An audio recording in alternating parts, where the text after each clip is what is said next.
दोस्तों, अभी अभी रमजान 2025 को लेकर आई मुसलमानों के लिए कुछ सबसे बड़ी खुशखबरी। जी हां, जिस खुशखबरी को सुनने के बाद यकीनन सारे मुसलमान खुशी से झूमने वाले हैं। जैसा कि दोस्तों हम जानते हैं कि रमजान 2025 का आगाज हो चुका है और इस मौके पर जो खबरें सामने आई हैं वह काफी ज्यादा हैरान करने वाली हैं। यानी दोस्तों, रमजान को देखते हुए झारखंड सरकार ने मुस्लिम कर्मचारियों को दी बड़ी राहत। इफ्तार के 1 घंटे पहले जा सकेंगे घर। जुमे की नमाज के लिए दोपहर 12 बजे से 2 बजे तक मिलेगी छुट्टी। जी हां दोस्तों, ये झारखंड सरकार की तरफ से कहा गया है। वही दोस्तों, इस मर्तबा फिर से असदुद्दीन ओवैसी साहब उमरा की अदायगी करने के लिए मस्जिद नबवी शरीफ पहुंचे हुए हैं। साथ ही साथ दोस्तों, अगर बात की जाए तो इस मर्तबा की सबसे बड़ी खुशखबरी यह है कि अफगानिस्तान के एक मदरसे जिसमें 1200 लड़कियों में से करीब 650 लड़कियों ने कुरान मुकम्मल हाफिजा कर लिया है। जी हां दोस्तों, ये वाकई सबसे बड़ी खुशखबरी है। इसके अलावा अगर बात की जाए तो दोस्तों, खबर यह भी निकल के सामने आ रही है कि बॉलीवुड अभिनेत्री सोनम कपूर ने हिजाबी ड्रेस पहन करके मुसलमानों को दी है रमजान की मुबारकबाद।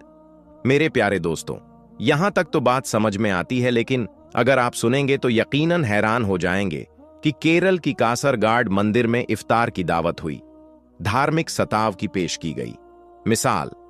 जी हां दोस्तों, साथ ही साथ सऊदिया अरब से और मदीना मुनव्वरा के रमजान के मौके पर जो ये खूबसूरत सी तस्वीर सामने आई है चांद की, यानी चांद के ऊपर रोजाए रसूल किस तरह से नजर आ रहा है। वाकई दुनिया की ये सबसे बेहतरीन खूबसूरत तस्वीर सामने आई है। यकीनन अगर आपको पसंद आई है तो वीडियो को लाइक करें। साथ ही साथ दोस्तों, खबर यह भी निकल के सामने आई है मुसलमानों के लिए कि कर्नाटका सरकार मुसलमानों को सरकारी ठेकों में 4% का आरक्षण देगी।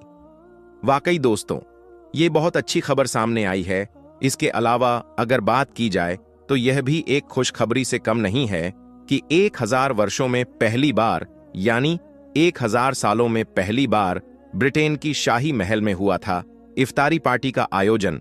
जी हां दोस्तों, ये 2025 के मौके पर हुआ है, वह भी 1000 साल के बाद। तो यकीनन यह भी एक अल्लाह की कुदरत का एक बहुत बड़ा करिश्मा है। साथ ही साथ दोस्तों, खबर यह भी सामने आई कि थलापति विजय, जो कि साउथ के एक्टर हैं, उन्होंने एक इफ्तारी का आयोजन किया था और मुसलमानों के साथ उन्होंने नमाज की भी अदायगी की थी, जो कि उन्होंने भाईचारे की बहुत बड़ी मिसाल भी पेश की। साथ ही साथ दोस्तों, मुसलमानों ने 1400 साल पुराना वो मंजर भी याद किया और देखा जो कि आज से पहले मुसलमान बगैर लाउड स्पीकर के अजान दिया करते थे। यानी दोस्तों, खबर सामने यह आई है कि संबल की शाही जमा मस्जिद में लाउड स्पीकर बैन के बाद इमाम और मौलाना मस्जिद की छत से अजान देकर सहरी खत्म होने का ऐलान कर रही हैं। वाकई दोस्तों, जिन्होंने भी यह मंजर देखा होगा वो अपने आप को खुशनसीब महसूस कर रहे होंगे। वहीं दोस्तों, रमजान के मौके पर अब भी नेता वमन ईरानी ने राशन किट भी तकसीम की है। यह भी अब तक की सबसे बड़ी खबर सामने आई है। इसके अलावा दोस्तों, सबसे बड़ी खुशखबरी सऊदी अरब मस्जिद नबवी शरीफ से भी आ रही है। यानी मस्जिद नबवी शरीफ और ग्रेड मोक्स में तकरीबन रोजे में 55 लाख लोगों को इफ्तारी करवाई जा रही है, जो कि अपने आप में ही काफी हैरान करने वाली बात है। वहीं दोस्तों, मुफ्ती सलमान अजहरी साहब भी इस मौके पर उमरा करने के लिए सऊदिया अरब पहुंचे हुए हैं, जो कि यकीनन दोस्तों एक बहुत बड़ी खुशखबरी से कम नहीं है। इसके अलावा अगर बात की जाए दोस्तों, तो एक मर्तबा में करीब 5 लाख लोगों ने सबसे ज्यादा तादाद में इस मर्तबा 2025 के मौके पर उम्रे की अदायगी की है, जो कि बहुत बड़ी बात है। और आखिरी बात अगर बताऊंगा तो यकीनन आपका दिल खुश हो जाएगा। जी हां दोस्तों, रमजान 2025 के मौके पर खबर यह भी सामने आई है 2030 में जो साल आने वाला है उसमें दोस्तों रमजान जो है वह 2 मर्तबा आएगा। यकीनन दोस्तों, जो भी उस मौके पर मौजूद होंगे वो यकीनन खुशनसीब होंगे। ऐसे में दोस्तों, आपको ये तमाम खुशखबरियां कैसी लगी आप हमें जरूर कमेंट करके बताएं। वीडियो को लाइक भी करें, इस वीडियो को शेयर भी करें, ताकि ज्यादा से ज्यादा मुसलमानों को ये तमाम बातें जो हैं वो मालूम हो सके। दोस्तों, आज हम आपको एक अल्लाह वाले और एक नाफरमान लड़की के बारे में बताने वाले हैं, जब एक अल्लाह के वली ने एक नाफरमान लड़की को छिपकली बना दिया, उसके बाद क्या हुआ आगे हम आपको वीडियो में बताएंगे। अगर आपने इस वीडियो को लाइक नहीं किया है तो इसे लाइक करें। अगर आपने अभी तक हमारे YouTube चैनल को सब्सक्राइब नहीं किया है तो चैनल को सब्सक्राइब करके बेल आइकन भी दबा दें। तो चलिए वीडियो शुरू करते हैं। दोस्तों, बयान किया जाता है कि एक गांव था जहां कुदरत की बेपनाह नियामतें थीं। अल्लाह ने वहां के लोगों को मालामाल किया हुआ था। ऐसी नियामतें जिनको देखकर इंसान अक्सर मगरूर हो जाया करता है। और सबसे बड़ी और बुरी बात यह थी कि वहां के सब लोग काफिर थे, सिवाय कुछ मुसलमानों के। वो काफिर अपनी दौलत पर फक्र किया करते थे, क्योंकि वहां हर एक शख्स दौलतमंद था और किसी के पास पैसों की कोई कमी नहीं थी। वहां के सरदार की एकलौती बेटी थी जिससे वो बेपनाह प्यार करता था। उसकी बेटी बहुत ज्यादा घमंडी और जालिम थी। वहां पर जो गरीब लोग थे वो सिर्फ मुसलमान थे। तमाम काफिर एक दूसरे की मदद करते, लेकिन मुसलमानों को देखने वाला वहां पर कोई नहीं था। सरदार की बेटी को काले जादू में महारत हासिल थी और जादू की वजह से वो गरीबों पर बहुत जुल्म किया करती थी। तमाम मुसलमान उससे बहुत ज्यादा परेशान थे। वो लोगों को गुलाम बनाती, मजदूर बनाती, और अगर उनमें से कोई उसकी बात नहीं मानता तो उनको वो कैदी बनाकर अपने इशारों पर नचाती थी। उस बस्ती में इक्का दुक्का मुसलमान थे जिनका कोई भी हाल पूछने वाला नहीं था, कोई उनको बचाने वाला नहीं था।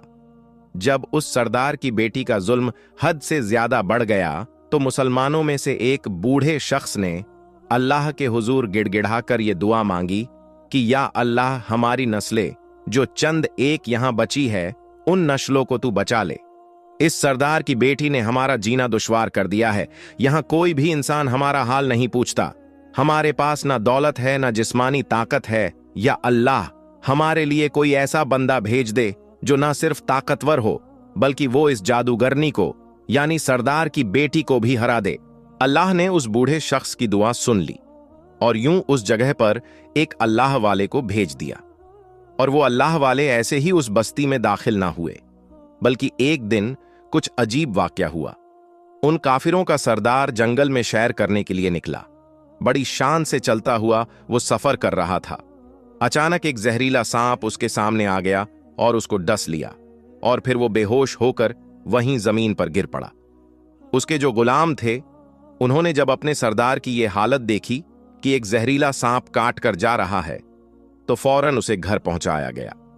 उस लड़की ने अपने बाप की हालत देखी तो आसपास के बड़े बड़े हकीम बुलाए गए, लेकिन अजीब बात थी कि लाख कोशिश के बावजूद जहर निकलने का नाम नहीं ले रहा था और जहर तेजी के साथ उसके जिस्म में फैल रहा था। कोई भी उस जहर को जिस्म से निकालने में कामयाब ना हुआ, लेकिन उसी वक्त वहां एक दरवेश की आमद हुई।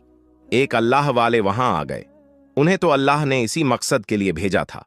उन अल्लाह के वली ने उसके घर के पास पहुंचकर दरवाजे को खटखटाया। नौकरों ने कहा, किससे मिलना है? तो उस अल्लाह वाले ने कहा, क्या यहां के सरदार को सांप ने डस लिया है? तो नौकर कहने लगे, तुम्हें कैसे पता?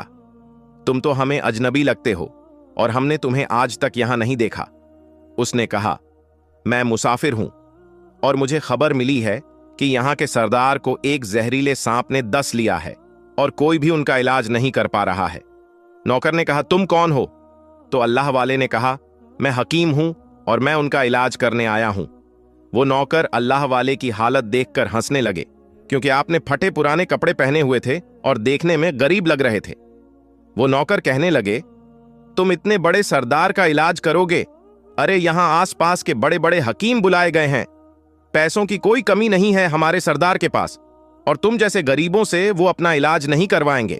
दरवेश ने कहा, अगर तुम चाहते हो कि तुम्हारे सरदार की जान बच जाए तो फिर मुझे अंदर आने दो। वो गुलाम कहने लगे, ठीक है, हम अंदर से इजाजत लेकर आते हैं। नौकर अंदर गए और सरदार की बेटी से कहा कि बाहर एक फकीर आया हुआ है। होलिये से फकीर लग रहा है, लेकिन कहता है मैं सरदार का इलाज कर दूंगा और जो जहर तेजी से फैलता जा रहा है उसको निकाल कर फेंक दूंगा। उसकी बेटी कहने लगी, उसको अंदर बुलाओ। जब वो अल्लाह वाले उस घर में आए तो देखा सरदार जहर के दर्द से तड़प रहा है और अपनी टांग को बार बार बिस्तर पर पटक रहा है। उन अल्लाह वाले ने उसके पैर की तरफ देखा और जहां सांप ने काटा था उस जगह पर अल्लाह वाले ने थूक दिया और फौरन वहां से भाग गए। उसके सारे सिपाही और उसकी बेटी हैरान रह गए कि ये कौन दीवाना था कि कमरे में आया और इलाज करने के बजाय उस जगह पर थूक दिया जहां पर सांप ने काटा था, और भाग भी गया। उसको कोई गिरफ्तार भी नहीं कर सका। उसकी बेटी गुस्से से तिल